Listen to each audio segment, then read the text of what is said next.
Yan, update muna tayo ngayon sa ating buhay-buhay. Bale, duty tayo.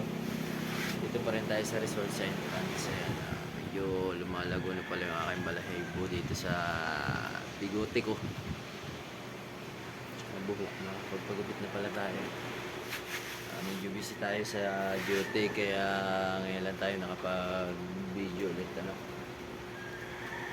Yan, ganun pa rin yung panahon, walang pagbabago. Maulan pa rin dito sa Real Quezon. Umiinit mga ilang oras, tapos uulan na ulit ng mga ilang araw na sunod-sunod. Walang pagbabago. Gawa din siguro dala rin siguro nung bagyong paparating, yung Ada yata yun. Tatama dyan sa bandang baba ng Luzon, sa bandang Bisaya, Mindanao yata ang daan.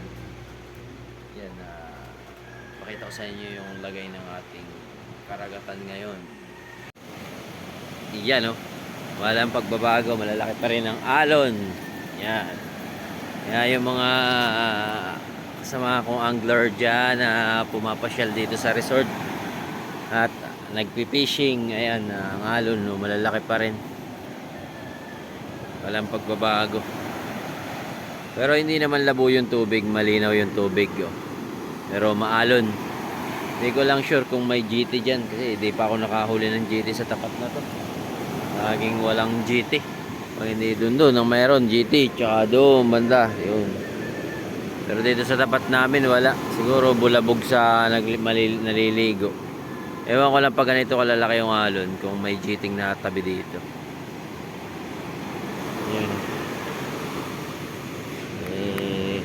Nakaraang vlog ko, ginagawa ni Kuya Haji yung cabinet. Ngayon ito naman cottage. Ayan, niliguan niya yung cottage, tapos naglilista na siya ng mga bibilihin. Tinakpan pa niya, kala yung makukopya ng kaklase. To, papagandahin niya to, pinturahan niya to, tsaka yan paikot pinturahan niya. Dito na yung aking kabady, turnover na ng baril. Bali, receive muna natin. Ikaw mag-straight? Kaya wala kang pasok bukas. Siya dito. Ha? Kaya ang pasok mo na sa sa Linggo. Oh, Sabado lang bukas, di ba? Opo. Yun. Pasok mo na yung Linggo. Ha? Sira nga ang motor. Straightan mo na lang. Di wala kang pasok bukas. Linggo ng umaga ang pasok mo na, body mo ako dito. Video ng update. Nakapag-turnover na ngayon kasama ko, umuwi na. Yung body ko nga pala yan, Lord, Jelim Will. Yan ang kabady ko ngayon dito. Video set? Oo.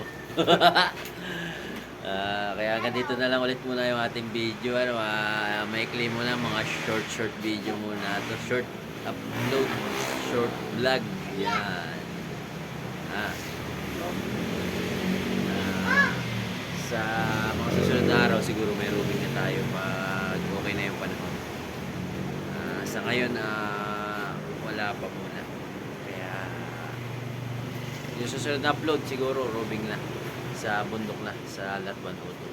Kaya kita-kita tayo, pasyalan natin yung Lot 102. Yung kagandahan ng gubat dun, mapakita ko sa inyo, para siyang virgin forest pa yung ibang area sa Lot 102 na pupuntahan namin sa roaming.